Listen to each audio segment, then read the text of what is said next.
Looks like we're live. Let me know if you can see me and hear me well. The title today is Investors Losing Faith in Central Banks and Fiat Money. So we're going to cover that a little bit, and we're also going to take as many questions as possible from you and look at a few other things.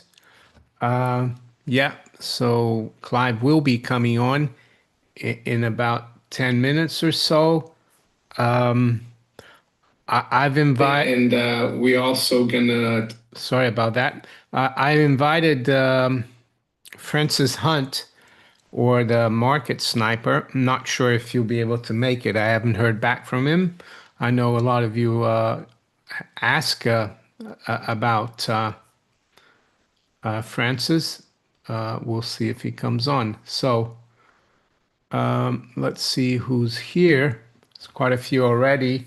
Quite a few of you already. Darren Smith from Nashville, or he says hi to Nashville Pasta Man. MM126, spot 2024. An ounce of silver is worth 50 pounds of good bread, wheat, whatever that numeral is in fiat. Yeah, I think, excuse me, just gonna runny nose. I think eventually, when the system implodes, the fiat money system implodes, we're going to get a lot more, people are going to get used to the ratio between gold and goods and services or silver as well, both. Spark 2024 says 5 by 5. I guess that's the picture and the volume. High silver, yeah, keep stacking. Mark Sneed. Hi, Mark. Yeah, Rudy is here. There he is. Um, we got a little wet this afternoon when we went for a walk. Summer shower. It's not really that bad. The weather's been pretty nice here in the UK, at least in England. Michael Kennedy says, Good evening, Mario. Born hunting. Let's see what's going on with the dollar. Yeah, I mean, we can talk about the dollar index. We can look at charts. Hi Ho Silver from South Australia. Scoobyism 3, wishing all a blessed Sunday, my friends. Brian says Francis is a good one. Yeah, I agree.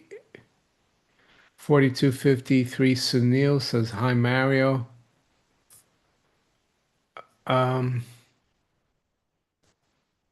Nazrel says, Hola from Mexico. Dilwyn Roberts from North Wales. Crokai from Holland, Europe. Chris Conman. Hi, Chris. Chris is retired now. I think it was last week you told us about that.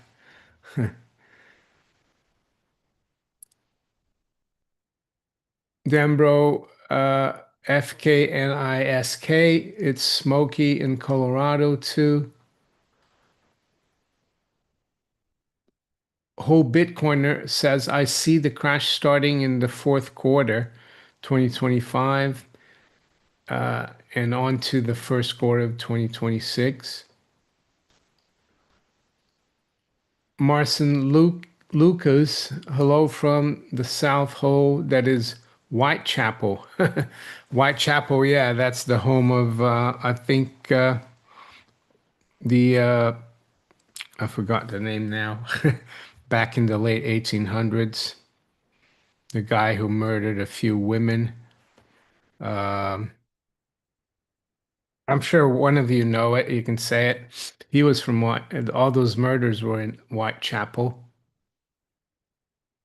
Someone from Puerto Rico, tax haven for Americans. When is Rudy's birthday? December 1st. Yeah, that's the name that he was given by the breeder, December 1st. So Rudolph the reindeer That's one of the reasons why. Yeah, December 1st. He's going to be three uh, this December.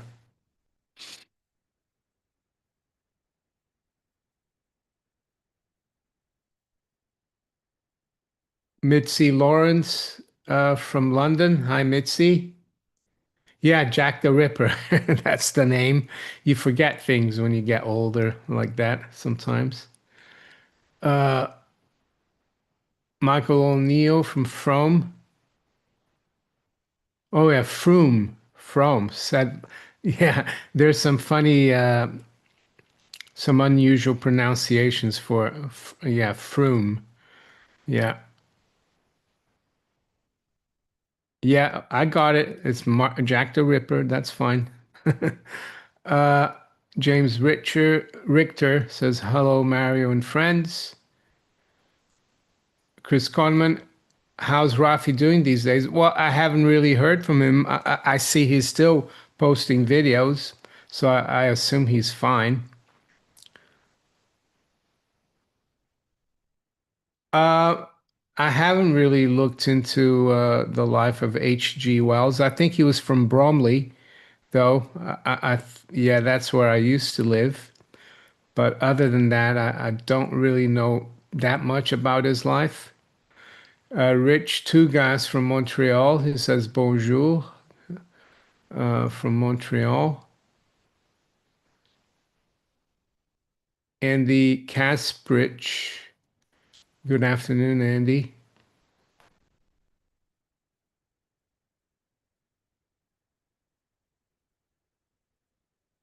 Adrian asks, Mario, really miss your Bromley Station coin collector's store. Yeah, Bromley North Station. That's where he's located. I go there once in a while, but not regularly, maybe a few times a year.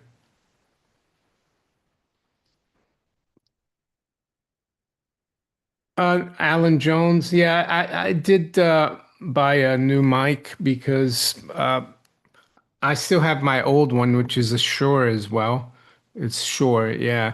But I got a new phone some months ago, and the old mic doesn't fit in the phone, so I had to buy a new one. And it also it's connected now to the laptop though, but it also connects to the phone. The other one's just as good. It just doesn't go on the phone nor the laptop. Thank you, Golden Sun, for the super chat from Ann Arbor, Michigan. I know now what it means, A2 Ann Arbor.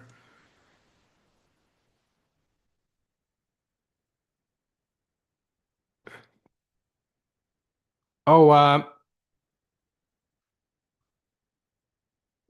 we did the raffle. The lady who runs the merchandise store, she ran the raffle. It was you had till the 31st of July to buy something, and then you'd be picked. The winner, I'm gonna write down on the chat. Let me write the name. Kenneth B. Cooley Jr. Won the raffle. So Kenneth is gonna get like a silver coin, probably an ounce silver coin worth up to $50 is gonna come to Kenneth B. Cooley. So maybe yeah, so there you go. I'll uh I'll show you guys the this is what Karen sent me.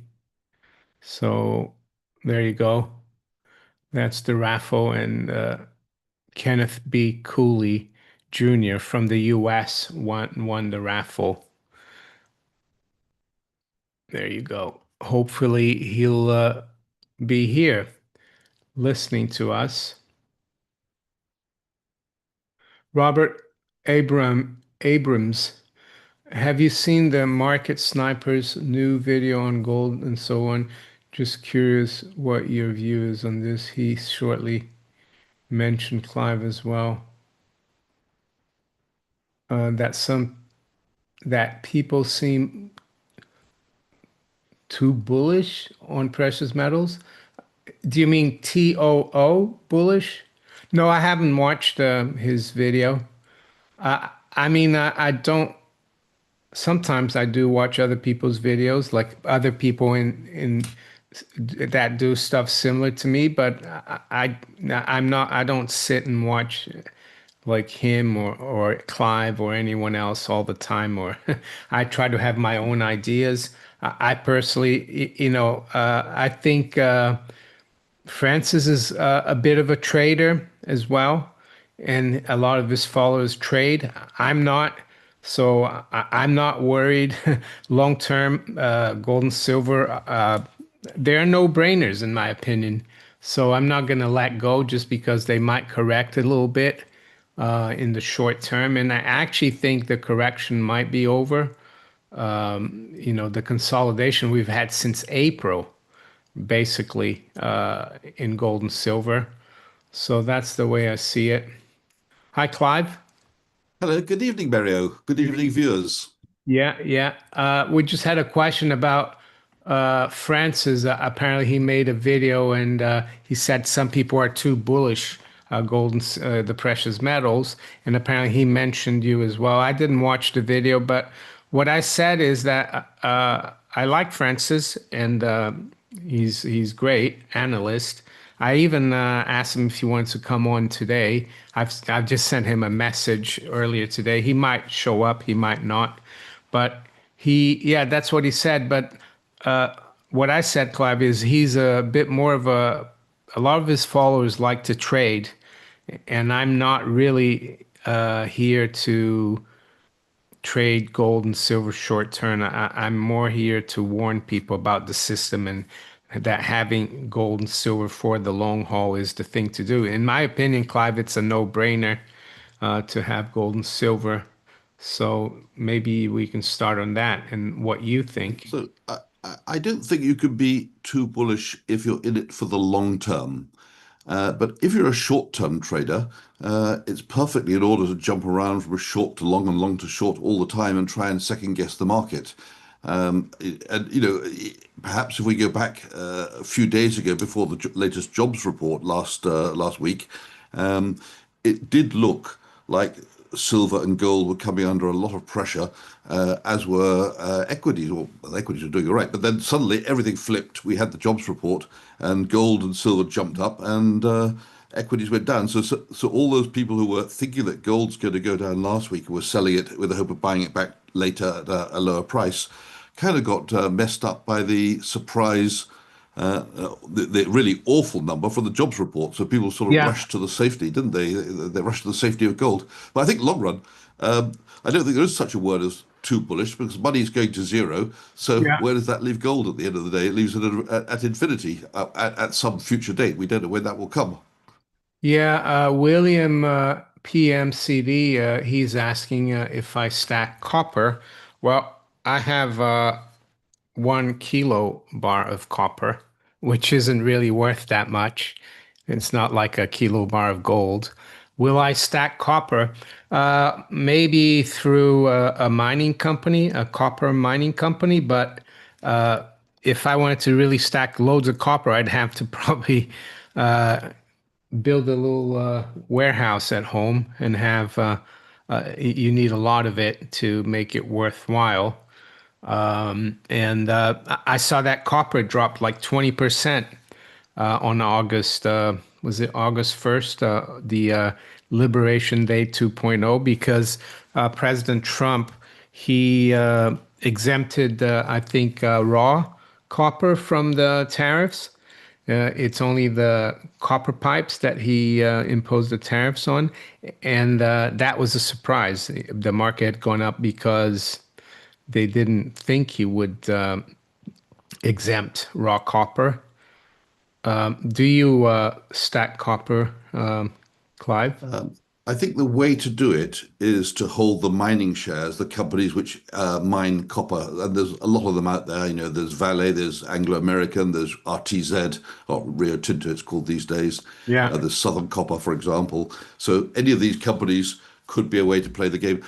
I mean, holding physical copper, I mean, that would be very bulky. You need as you say, Mario, a complete warehouse. Even filling a Yeah. garage with it would cover an ounce of gold. Yeah, that the one I've got is a Sharps Pixley one. I think when I Really? bought it, it was like 35 pounds. So for a kilo of gold now is 32 ounces. Times kilo of gold is like 100. I think almost like $100,000. So it's a big difference. And silver, 32 times, let's say 40, it's $1,200. So yeah, copper, I mean, copper has been part of the monetary system with the exception of the last, I would say 20, 30 years, Clive. The small denomination currency used to be made of copper. Yeah, I mean, obviously it's got a use case in terms of the rollout of all these electronic this wiring for the power, the power grids and yet now the AI. So they say demand is going to keep rising, and that's why a few years ago there was a takeover bid for Anglo American. It didn't succeed, by the way, from BHP Yeah. because BHP wanted to lay their hands on all the copper that Anglo American had got. Mm. The other thing about copper mining companies is that a lot of times they also produce silver as a byproduct. So it's a good way to get involved in silver through the mining sector too. There's someone, Brad Clare says it now takes $124.21 to buy the same amount of goods and services that cost $100 in 2020. Yeah, that's called currency debasement, Brad. And I would say that that's probably underestimated because I don't really trust, just like Donald Trump, I don't trust the BLS. Maybe we can talk about that, Clive. The President Trump sacked the head of the BLS because the non-farm payroll came 30,000 less than expected. Yeah, I know there are big revisions for the previous 2 months, but I also saw that the person that was the head of the BLS prior to this one, he's a former Trump BLS guy. He actually criticized President Trump, and I'll bring that up here. Trump's former jobs data chief decries firing of successor. President Trump's firing of the chief labor statistician was criticized by her predecessor, who called it an unfounded move that will undermine confidence in a key data set. And I think that could be very serious because you undermine the confidence in economic statistics. You're gonna undermine the whole financial system, I think. Well, I mean, I don't think I've ever had confidence in the labor statistics. They revise these numbers almost every month. They revise the previous months down, and the fact they revised the earlier months down by 258,000 jobs, and then said we've got an increase of 73,000. Well, that's an increase of 73,000 on a number which they reduced a previous month number they reduced by 258,000. So actually, the reality here is we've lost 212,000 jobs. We lost, they've sorry, 200,000 jobs. No, I've done the maths wrong. 180,000 jobs, something like that. Those, if because the effect of revising down the previous month's number makes the current number look that much better. So they're very lucky that they got 73,000 when they should have been reporting a loss of, 180, 190,000. Hmm. But to keep pace with immigration, they need a positive number every month of about 100,000. Well, And that's not happening. I think it's actually, Clive, not just keep pace with immigration, but to keep pace with the demographics. And by you need over 200,000 actually monthly non-farms. The other figure, which was pretty awful, was the household survey. That came in. I'm just looking here if I've got the figure, but it came in with a pretty awful number. The household survey is another jobs survey. It says the household. I just read this.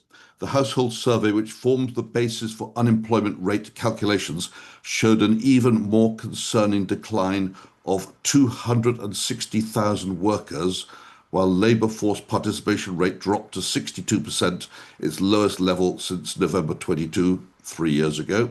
Yeah. Perhaps more alarming, the average duration of unemployment jumped to 24.1 weeks, the highest since the COVID pandemic in April 22, as it was ending, suggesting that the job market weakness is becoming entrenched rather than transitory. Yeah, yeah. I have a question here from attorney Michael Aline. I'm not sure I pronounced it right. Says, would you consider letting me interview you? My audience aligns with you. Sure. I mean, send me an email. There's the email for the channel is on, if you go on YouTube, on my channel, there's a place where you can contact me. Yeah, not a problem. Let's see. Yeah, so Clive, I saw this article here, and it's the reason why, and I entitled this live stream. What's the confidence in central banks is waning. Not forgot the exact name title for the live stream, but I saw here Bank of England rate cuts deliver 11 billion hit to households, and that's in the last 12 months. It says here exactly 1 year since the Bank of England started to cut interest rates, the pressure on households from the highest borrowing costs in a generation is still building. And the thing is, I think this is happening all over in the US, in the EU. They're cutting rates, and it's not making a difference because mortgage rates are not really responding. And I think it's because investors are concerned about inflation. So, in my view, central banks are doing a bad job. And I think they were spoiled, from like 2000 to 2020, that every time they started cutting rates, that bond people would rush to bonds. And I think the fact that they're not rushing to bonds now is a really bad sign for them, for the central bankers. What do you think? Well, we're seeing that rates remain elevated for 10-year bonds, for example, or 30-year bonds, they're rising. So, despite multiple cuts all around the world in interest rates, the longer term bonds are not reacting because people are saying these cuts aren't really reflecting the reality of things. What we're in is a world in which the amount of government debt continues to rise, and a world in which the amount of money in circulation continues to rise, and therefore if I'm buying a 10-year bond, I don't want to get a 2% yield. I want to have a 4% yield or a 3% yield. I want a higher level of yield to compensate me for the fact that you guys are printing like there's no tomorrow and borrowing money you can't repay. Yeah, Marcin Lucas, thank you for your super chat. He says, Clive, you need 422 kilos of copper to buy or to equal 1 ounce of gold. So that's It, in. it reminds me of a story, Mario. When I was working, and we're going back about 20 or 30 years ago, long before we had the internet the way we have it today, one of our clients in the bank wanted to transfer a large sum of money to Indonesia. It wasn't one of my clients, but it was a colleague's client. But he came to me and said, "Can you give me the second approval on this payment out?" I can't remember what the figure was. Maybe it was 100,000 or a million, or it doesn't really matter what the figure was, but it's a very large amount of money. And it was going to Indonesia. And this was a British client. And I said, "Why is an English client sending such a large amount of money to Indonesia? Tell me more." And he said, "Oh, well, he's got a friend who's his employee who's out there in Indonesia, and they found a way to buy some gold bars from an Indonesian tin miner, and they're selling these gold bars to the central bank at a huge profit." And I said, "Well, that doesn't sound right. Why doesn't the tin miner sell them directly?" "Oh, I don't know," he said. So I rang the client. I said, "This doesn't sound right. Are you sure you're not being scammed here? I think you are." And he said, "Oh, no, I trust this employee. If he's worked with me all my life and he's out in Indonesia." And he said, "I can prove it to you." And he sent me a picture of his employee holding this big stack of what he claimed were gold bars, but they were actually copper bars. Because if this had been a stack of gold bars, it would have weighed several I tons. know you. I mean, like a 400 ounce bar which is the one they trade in London, which is 12, I think it's 12 pounds. It's heavy, so to hold loads of gold like that, it's not, like you said, it's like suspicious, isn't it, Clive? Yeah. I mean, at the end of the day, the client lost his money. I mean, he did send it. You can't refuse to send the client's money if he absolutely insists. Yeah, He'd had all the warnings. He'd been told it was a yeah, scam. He'd been told it was fraud. Um, but yeah, but it was pretty obvious that you can't carry an armful of gold bars. It's not possible. It's yeah, just too yeah. heavy. But it So was copper. I wanted to look at another article which tells me that people are losing faith in bonds. This is Japanese Farmers Bank vows caution after 12 billion loss from treasuries bat. So that's the Norinchukin Bank. Yeah, new chief says cooperative known for voracious buying of U.S. debt had taken positions that were too risky. So I think it's not only treasuries, but also JGBs. I think people are going to be a lot more cautious. I would say, Clive, in, well, maybe 2 years, but definitely in 5 years' time, this 60/40 rule that you have to hit, hold 60% of assets if you manage money in stocks and 40% in bonds, that's going to be out the window. And I think gold, silver, and what they call alternative assets are going to be a lot more important. Do you think I'm being a little too pessimistic about the 60/40 portfolio? Uh, Well, I invite any of your viewers who've got a profit on a bond fund to put their hand in the air because I don't think anyone's got a profit on their bond fund across the board since decades, and not this is not this year. It's really anyone who's held a bond fund for any length of time is showing a loss today. They might have had a bit of income, but in many cases, there's a loss even without the income. The fact is, these bond funds have been declining in value for many, many years now, and people are looking at their portfolios and saying to their banker or their investment advisor or the investment manager, why are you holding these loss-making assets year after year? So if you can think about the embarrassment for the investment managers, they're starting to say, I've got to get rid of this because every year my client bugs me about this bond fund. I say, it should be good. And then it goes down again and it goes down again. And of course, they're going to go down because the dire situation of the government borrowing. And most of these bond funds, the way it works around the world is they'll, the bond fund, the underlying is in dollars, but the fund managers often hedge the dollar exposure back to the domestic currency.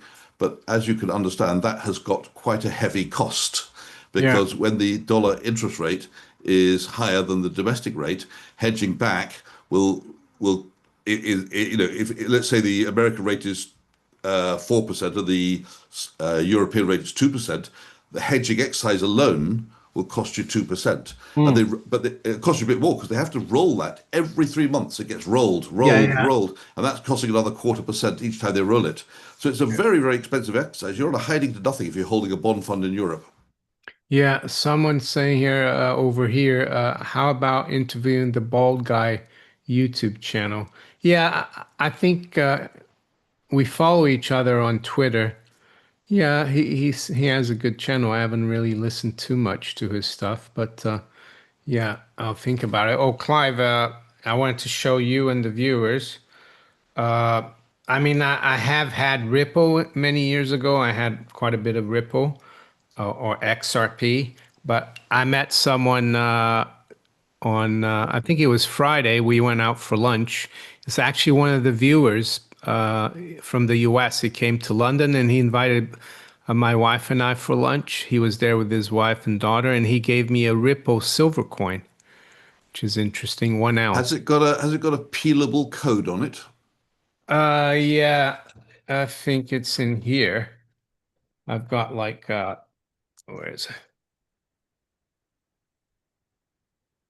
Okay. Yeah. Um, many years ago, it's actually 2017 that They Mario. only minted I think how many? It says here. Uh, I think only 5,000. So they minted 5,000. This is the 3,534th coin, if you see it here.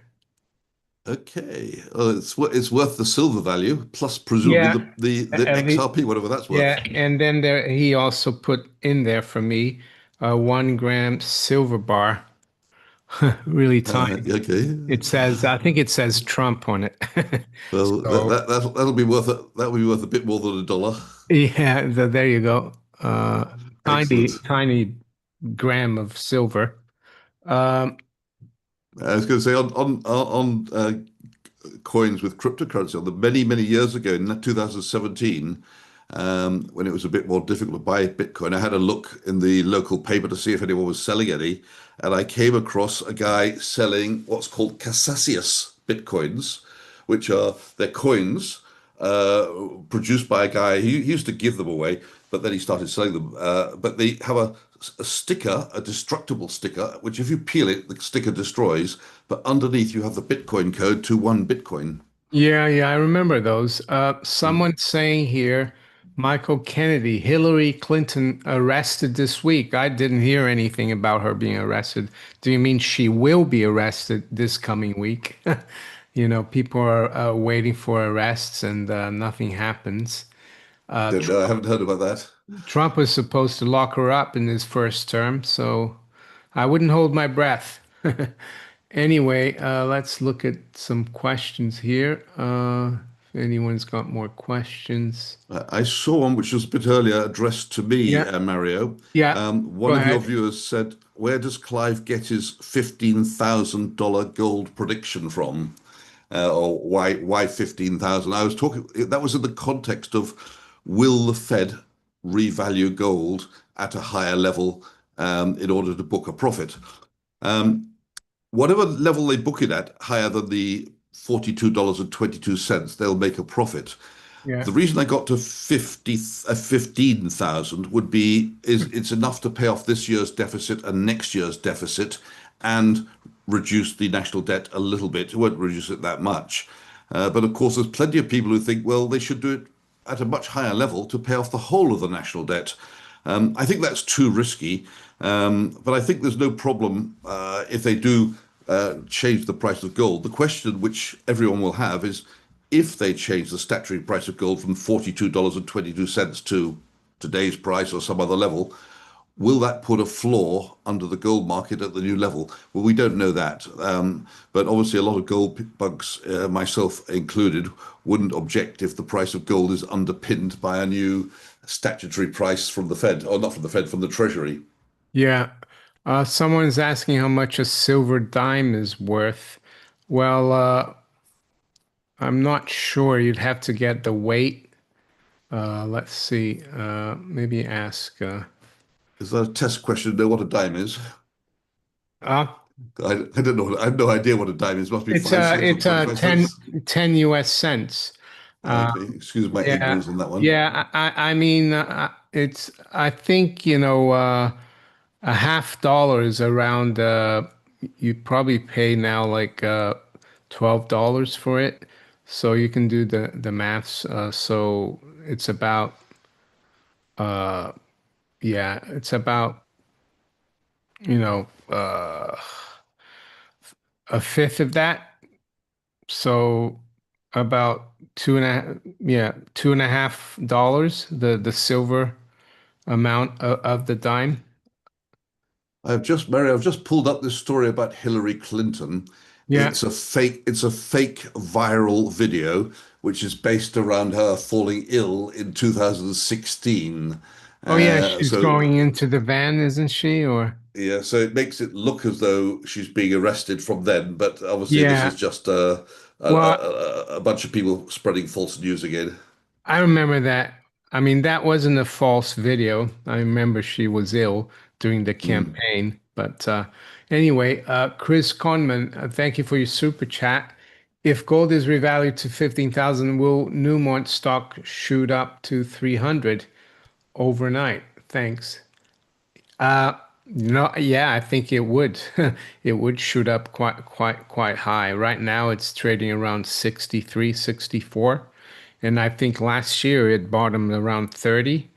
And I have some Newmont, and I think it looks really bullish. I think 100 is a realistic target as is. So I personally would say that if they revalued it to 15,000 overnight, yeah, it would be quite dramatic for not just Newmont, but all the other miners.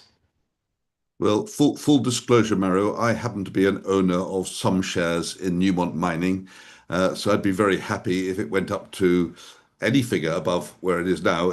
I'm showing a little bit of a, let's say, a little profit at the Mm. moment, but yes, of course, if the gold price gets revalued, and this is the important point, underpinned by a bid from the Treasury, because that's really important that it's got to have the bid as well.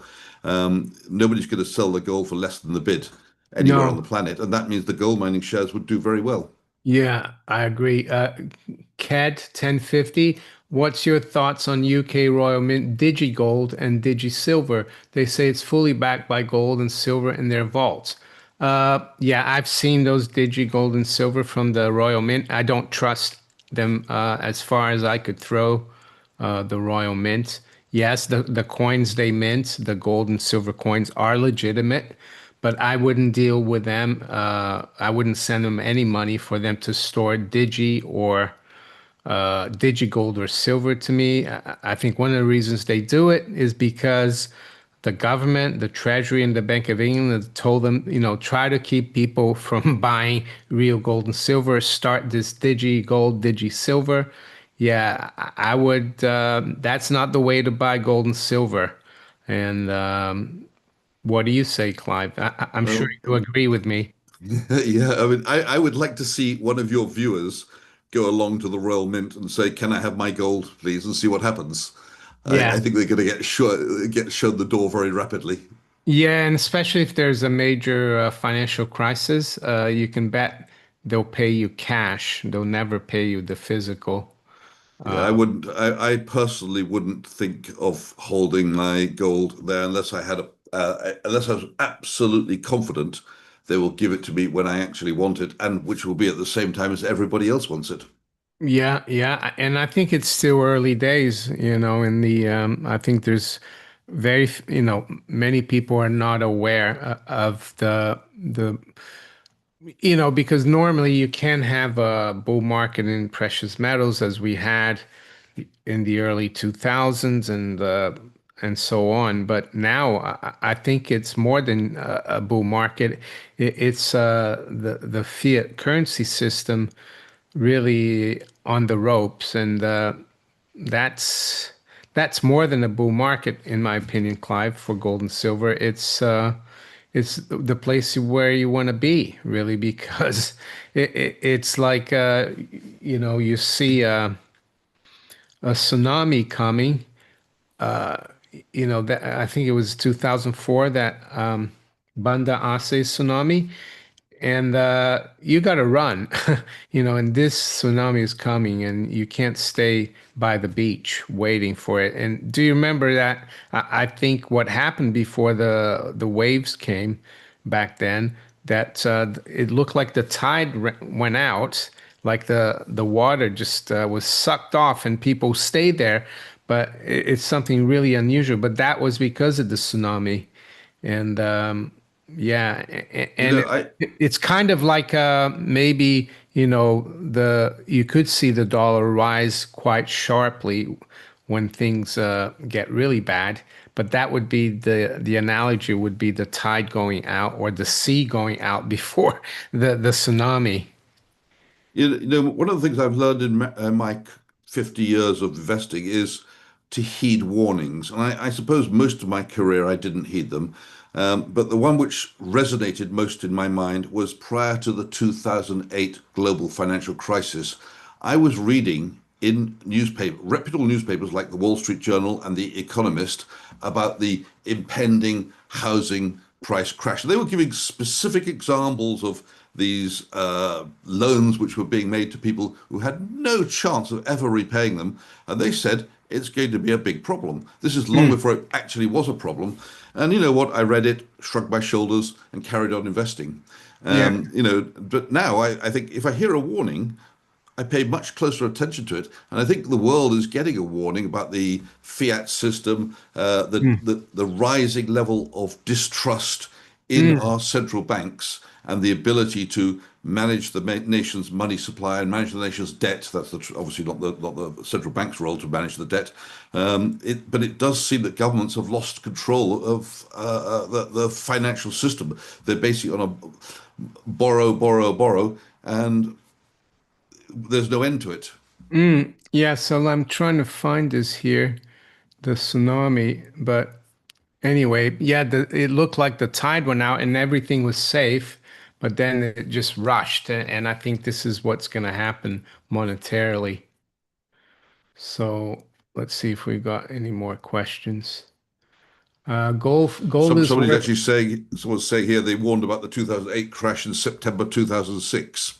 So yeah. yes, it was, the warning signs were there long before it actually happened. Yeah, I mean, I warned friends at work in 2004 and 5 because every 6 months or so I would listen to Gordon Brown. He was the Chancellor of the Exchequer at the time, and he would come out with his budget and say, "We're going to spend so much, so much, so much, and this and this and this, billions and billions." And I said, well, this is gonna break everything. He's gonna bankrupt this country eventually. And one of my colleagues said, "Oh, you're crazy. It's never gonna happen." And then, 3, 4 years later, the whole thing imploded. Yes, they threw everything at it, Clive, but unfortunately now we're really paying for it, and there's no way out for them. Just they have to keep printing and creating more and more debt out of thin air. And they need to keep people borrowing as well, Clive, because if people don't borrow and pay off the debt, that's not good for them. Yeah, I mean we don't really know in what form the end will come, but what we can know is that this cannot last, and it's not just me saying it. Janet Yellen has said it when she was Secretary of the Treasury. Jerome Powell has said it, and the head of the BLS, the not the BLS, the BIS, um, the BIS, no, well, he probably said, oh, I'm sure he said it too. I'm thinking the guy who's in Congress CBO, the head CBO said it. So, Congressional Budget Office. Yeah. the these are the most important people in the world who are paid to know these sort of things. They basically are all saying this can't last. Something's got to be done. But the reality is nothing is being done. The world carries on its borrowing spree. Uh, Governments can't and I understand why they don't want to rein in things, because if you stop spending money on whatever your pet project is, there's going to be people marching the streets and complaining and saying, why can't I have my allowance, why can't I have my child allowance, why Well, can't I have my food allowance, why can't I have unemployment pay, whatever it happens to be. yeah, and also the economy comes to a grinding halt because it's dependent on debt. I'm bringing up here the money supply charts. So I've got the euro area, M3. So it just goes to show they can't stop. They accelerated in 2020, then they slowed down a bit, and now it's picking up again. New all-time highs in M3. And you look at the US, we haven't got M3, but M M2 is at new all-time highs. Like they really pumped up the system here. They drained it off, but now it's starting again. And Japan as well. I mean, it's a little more, they never really drained it after 2020. They just keep going. We, So, we've we've got to add to that, Mario, the near cash, which is specifically the US Treasuries or short-term T-bills in other countries, because these things may not be cash, but they're as good as cash because they yeah, mature every 3 months, and they yeah. So this is and you can sell actually, them instantly. this is underestimating things, isn't it? And if you look at Canada, I think Canada is quite high too. You go here, uh, M3, and you go max. Yeah, look at Canada. I mean, No Yeah. wonder the cost of living there is rising, and it's gonna keep going. So let's So you probably saw on Mario, the stock markets took a big hit at the end of the day on the back of this unemployment news. yeah. Amazon was down, Tesla was down, and I think the reason this is because we're starting to see signs that there's been a policy error from the Federal Reserve in keeping rates high and saying, I mean, I think it was only last week that Federal Jerome Powell said that the employment numbers look robust. And then a few days later, he's proven completely wrong. It kind of signals to me that they don't have the finger on the pulse anymore. No, and I mean, Clive, I've always believed that central banks, they're not really, you can't profess to have free markets and have central banks because, it's basically a monopoly and it controls the price of money and credit. I think it should be done through the market, through the free market. Yeah, the Fed is always like makes mistakes. This is not the first time, but I wanted to bring up a couple of charts here, Clive. The first one is gold to S&P ratio. So it's not S&P to gold ratio. It's the other way around. And I look at it. I mean, I'm only going back to 2011. It was a lot higher in 2000. It went a lot higher in 2000, so it means that, or sorry, lower in 2000. But in 2011, it peaked here because when gold went to like 1900, and I think we've got a lot of room. We've had a bit of a consolidation here where the stock market outperformed, but it seems to be breaking a falling wedge, which in my book is quite bullish. Well, if a small amount of money leaves the stock market, which probably represents 60, 70% of people's portfolios globally, and moves into gold, which probably represents 1% if we're lucky globally, it could really spike the gold price. And of course, silver is only, the above ground supply of silver is only 1/10 of that of gold, and platinum is only 1/10 of silver. So any money moving into the precious metal sector could spark them all big time. Yeah, so I mean, we could go a lot higher than the high in 2011, which is about, just over three times where we are now in relationship to the S&P. So, and I think the downside here, Clive, is quite fairly limited. I'd say this zero point 0.4 area is a huge support. It held here and it held back here as well. And I've got the Dow gold ratio. That's the other way around. That's in terms of the Dow. And we had the same consolidation up for the Dow gold ratio.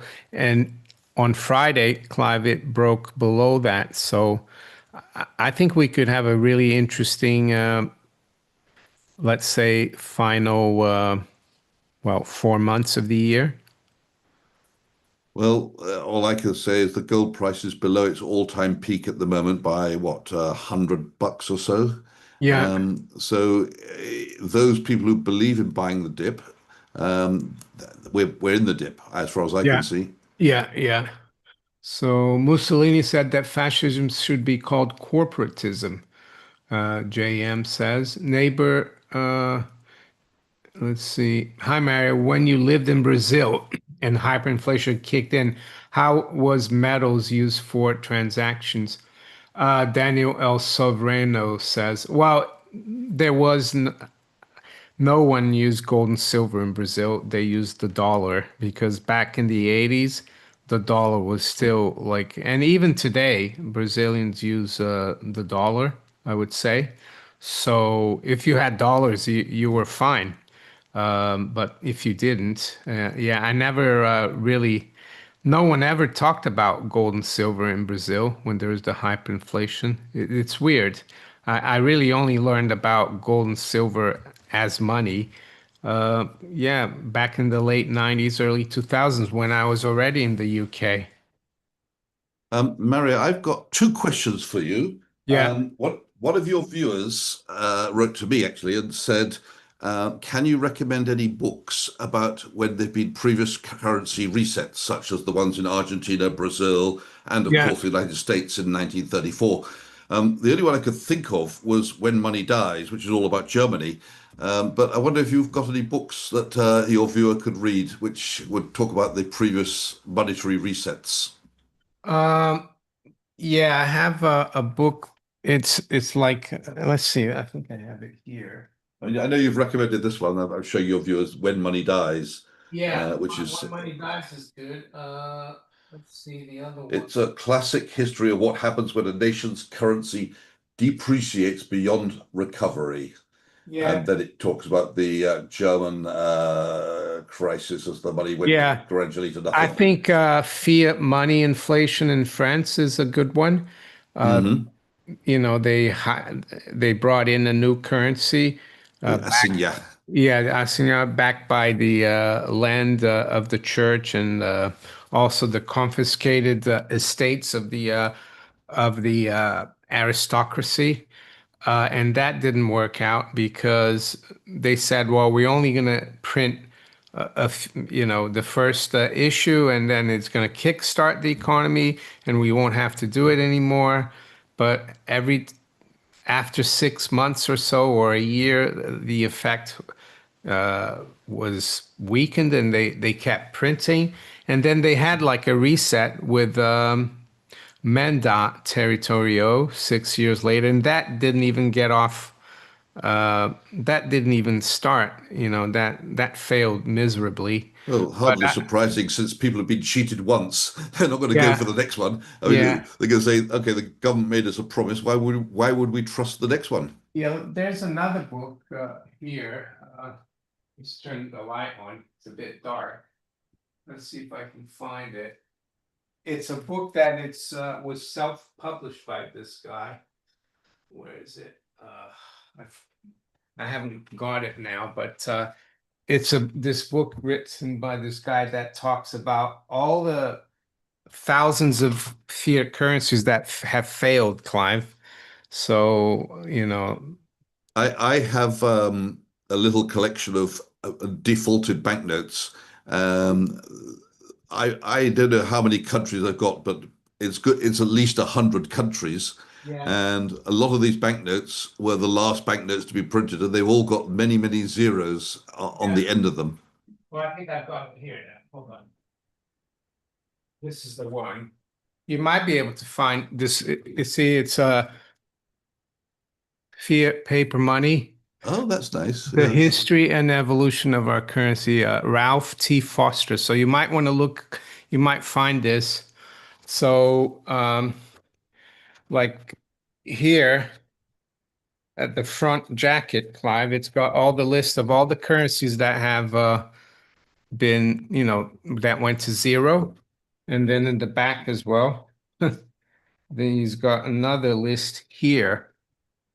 So, So if they just added the countries which have where the currency has nearly gone to zero, yeah, we'd but have this even is more, really wouldn't we? good. It talks, let's say it talks about, let's look, coin. It talks about like how the Chinese, the Qin, developed paper money, the Chinese. First known written account of the origin of national paper money. Talks about Venetian silver, grosso. It's a great book. Don't know if you can find it online. The Fiat Paper Money, Ralph T. Foster. And I'm sure I mean, I read it a while ago, but he probably talks about the resets that these countries have done. Here's another one, Mario, which has almost gone to nothing. £5, yeah. It's a very, very old Bank of England note, which I bought the other day in the market. Yeah. And to tell the truth, I paid less than £5 for it, which was quite Yeah. surprising. But of course, it is worthless. The Bank of England will not redeem it for anything anymore. It's I don't know what You year it is. I sure? can't see you. You might be able to No, actually. it's really, really old. This is Yeah. I don't know if any. your viewer recognizes the year, but this is, I haven't seen anything like this for 30, 40 years. Yeah. Um, but Mark with a K says Exchange Bank of Amsterdam, established in 1609, had been described by some as the world's first true global central bank. Yeah, it is actually, and some people actually say that it was the Swedish central bank also in the 1600s. But I think the Exchange Bank of Amsterdam, they actually kept, it was like a gold depository, but then it started like, it lost the discipline. It didn't, they started lending the gold. But yeah, it's probably true though, because a lot of the people that came over with William of Orange after the glorious revolution they called it in England, a lot of the people that came with him were bankers from Amsterdam, and they set up the Bank of England. So yeah, the Dutch, yeah, they're very knowledgeable about central banking. They're the ones who probably created it. Silver Squirrel, thank you for your super chat. Mike Maloney, Hidden Secrets of Money is good, and some of yeah, yeah, he's good, Mike Maloney. Um, he's on YouTube as well. I Clive? have another question for you, Mario. Oh, great. Okay. And this is one I really don't know the answer to. I can guess it, but I don't want to say. So let's say someone goes to the Royal Mint in the UK and buys silver. Now, as you know, when you buy silver in the UK, you've got VAT to pay. But if you buy it and they keep it in custody for you, you do not pay VAT, as far as I know. Yeah. What happens if in 5 years' time you go along to withdraw that silver and the price has gone from, let's say, £30 an ounce to £300 an ounce? Are you going to pay the VAT on the price you originally paid of £30, because that's when you bought it, the VAT should be at that rate, or are you going to have to pay it on the price that applies at the time you withdraw the silver?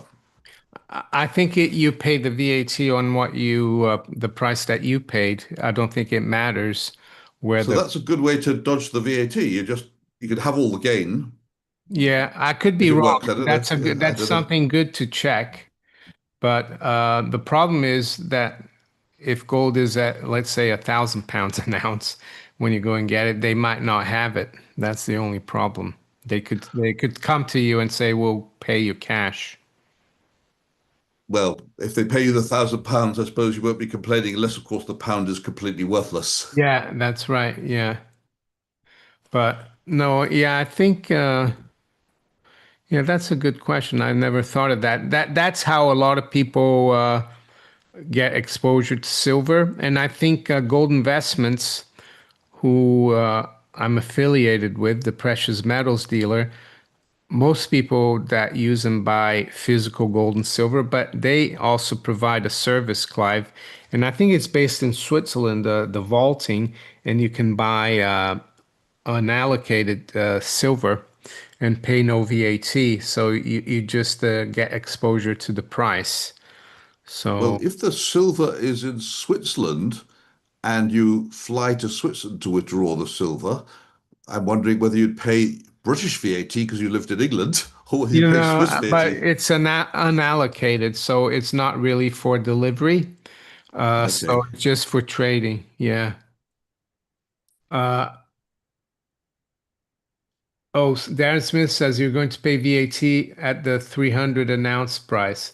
So he says you're going to pay at the price that you take out. Yeah, So hardly surprising. The government will always go for the one which is best for the yeah, government and yeah, worst for the guy. yeah, yeah. So, the first time I bought silver in 2003, well, I bought gold in '02, and then a year later I bought some silver. I think I bought like a kilo bar or something. And the VAT raised the price from £2.50 an ounce to like almost three, and I was a bit miffed. But nowadays, Clive, the price of silver is almost £30. So I'm not. I think people need to swallow the VAT, and because in the long term, that 20% VAT, it's not gonna be very significant in the scheme of Well, things. let's face it, if you bought silver a year and a half ago, you've had I don't know, 50% gain or 40% gain. It's swallowed the VAT cost already. One of your viewers there has just written something, deja vu. He says, I recommend PAMP, but high premium. I've got a PAMP bar. This is a silver bar, and it's very, very beautiful. On the back of it, there's a picture of a lady, a beautiful lady with a blindfold on. I don't know why she's blindfolded. I guess there's a backstory to that, but she's wearing this blindfold, but she's looking beautiful and blindfolded. Maybe she's been blinded. I don't know, but they call her Lady Luck or Lady Fortune. Yeah, yeah. I mean, here in the UK, if I buy silver, I try to buy, yeah, Lady Fortuna, Spock says, Spock 2024. Yeah, I try to buy like Britannia's, 1 ounce Britannia's, Hmm. because there's no capital gains tax on it. So, yeah, you can buy the pemp bars, but you got to be aware of the capital gains tax. Now, the other day, I bought one of these. Yeah, That's a 1 kilogram old silver bar. But I was a bit worried because you can see it's got a sort of line down the edge. I thought, has it been yeah. filled with something else? But I did what's called the specific gravity test, Mm, which is you don't need any equipment. You need some scales and some water. And with a specific gravity test, you could test whether it's real silver. And it was absolutely real silver. yeah. Someone is saying commercial advertising during a live stream. I don't know what that means, but is that because I mentioned my the precious metals dealer? I don't know, but I was just saying that that's what they provide. I'm not saying people should do it, but I've got here, Clive, a 10 ounce Engelhard silver bar. Oh, that's nice. My wife actually polished it the other day because it was looking a bit, so she polished Oh, it with the other. it's worthless now, Mario. No, I'd say it's fine. Not- You can't. You should never polish a coin. Well, maybe a bar you can, Oh, it's a but you bar, should. not Yeah. a coin. No. Actually, someone has written a thing about why this Lady Fortuna is wearing a blindfold here. I'm just Hmm. looking. Her blindfold. This is William PMCD. He wrote, her blindfold indicates her selection of boon. I guess he means luck. Is Yeah. not prejudiced by to any person. It's blind, isn't it? Fortune is blind, I guess. Uh, That's it. You don't know if you're Lady Luck, you're picking a number at random. I yeah. guess that's what it's all about. Keith England says, Clive, your £5 note is still redeemable. Yeah, I think it still Is is. it? You can I've got take a it to a profit then. bank. Yeah. You should start. That's how the Ponzi scheme, Charles Ponzi, found a way to make a profit on stamps. He would buy and the exchange rate between countries and stamps.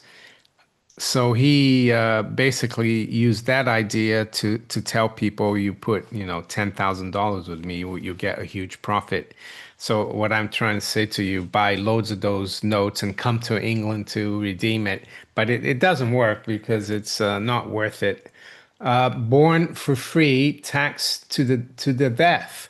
Mario and Clive, what time scale, in your opinion, Russia has before economy collapse? Uh, I personally think the UK and US economy might collapse before the Russian economy. People have been predicting the collapse of the Russian economy for the last few years, and I think the Russian economy is doing quite well. It's a very big country, Yeah, and that they make their own food.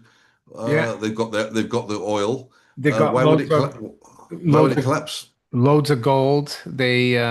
And despite the fact that their fiat reserves have been frozen, they're still going. So I don't think they're going to collapse. And I think the national debt in Russia, the government debt is like about 30% of GDP. So I think Russia's fine.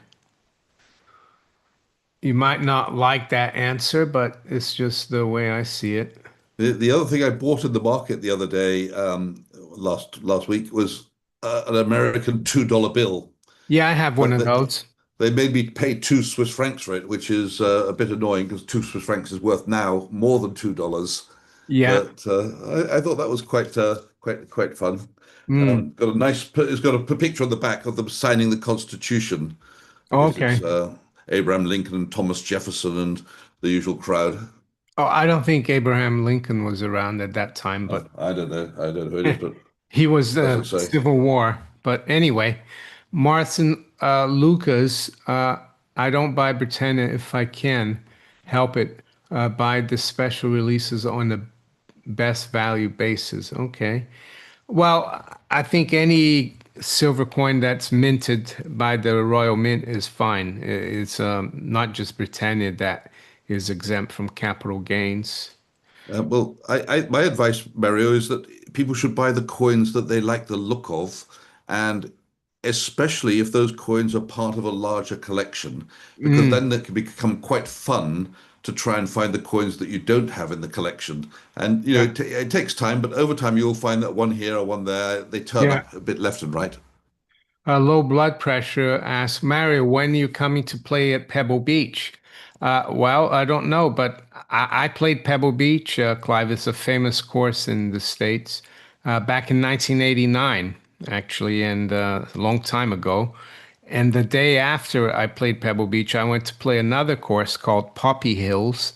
And I was on one of the holes there, par five, and I was on the middle of the fairway ready to hit my shot. And it felt like a train just went underneath the fairway. And I was playing with a few other guys Wow. from Brazil, and we said, "What is that?"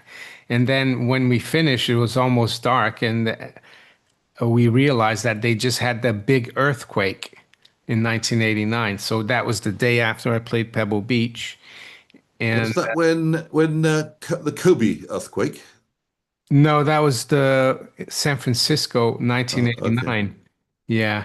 So, and then I got stuck down in Pebble Beach for a couple of days. And then eventually I went to San Francisco. And the day I went to I think the day before I traveled back to Europe, I think George Herbert Walker Bush, he was president then, he visited San Francisco. So the airport was kind of shut. William, PMCD, please have you played any Scottish links? No, I haven't. Yeah, that's one thing. I've been here over 30 years and I haven't gone to play Scotland in Scotland.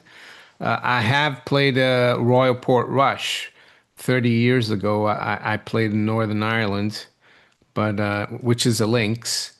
And I played a few links courses down here in England, but I do really need to go to Scotland to play. Here's your 18. Try to buy junk silver from your country close to spot. Yeah, I have quite a lot of junk silver, US junk, but I also have a lot of UK junk silver. UK junk is like pre 1920, Clive. They're all sterling silver. Yeah, I bought some bags of pre-1968 Swiss silver coins. They are, I am not sure, I forget whether it's 82.5 or 87.5% It's silver. 835. 835, okay. So again, as you say, you can buy these bags of old silver coins from your country at quite close to the spot. Of course, you'll have to pay some, depending on the country, you might have to pay VAT on top. Yeah, I know I don't have a silver putter. Don't think it would make much difference, but I do mark. When you play golf, Clive, I don't know if you know, when you hit the green, you can mark the ball to clean it. So, or to get it out of the way of someone who has the same line. So I use silver quarters to mark. Excellent, yes. Okay. Really nice. And today, Clive, after I played, I was talking to the guys. We're having a drink, and the subject of I think because me and this other guy won the bet, and It was 10 pounds each, and the other guy had only 3 pounds 20. And we started talking about pence, and I said, well, there used to be 240 pence to the pound. And it's weird because one of the guys was older than me, and no one, they thought I was crazy. They said, no, what are you talking about, 240 pence to the pound? And then I Googled it and I showed it to them, and they were surprised. Well, I remember that well. I mean, we used to have 240 pence to the pound, as you say, Mario, and then suddenly overnight we had what's called decimalization, and Yeah, it it was was only 100 a, pence yeah, to the pound, and something which used to cost a penny, old penny, suddenly cost a new penny. So yeah, nothing changed. All that changed was the prices went up 2.5 times. yeah, 2.4 times. I think that was like that was kind of a reset in disguise, wasn't it, Clive? Yeah, I mean everything. I mean, I was a child, so I wasn't really concerned with most things. But what I was concerned with was the price of sweets. And you used to buy these sweets. Many of the sweets were priced. They had penny bars, black penny jacks. I mean, everything was a penny, and suddenly everything was still a penny. Yeah, But obviously, the penny was worth the new penny cost you 2.4 times as much. William, PMCD, would you commission someone to make a platinum putter if gold goes to the moon? Platinum, I don't know. I think just the normal putters are fine. Actually, I did win a putter that was gold plated many, many years ago. I played a golf competition in Greece, Clive, and I won a gold plated putter. I don't know what happened to it though. Well, there's a country in Europe which has defaulted, which they say never did. Yeah. But I can tell you they did because I lost my money. Yeah. Anyway, yeah, we've gone past 9 o'clock here. So yeah, we're gonna end it. And I'm gonna thank you, Clive, for being on, and thank all the viewers for all your questions. And yeah, and I'll talk to you this coming week. Thanks very much, Mario. Thumbs up for all your viewers. Okay, let's end the stream.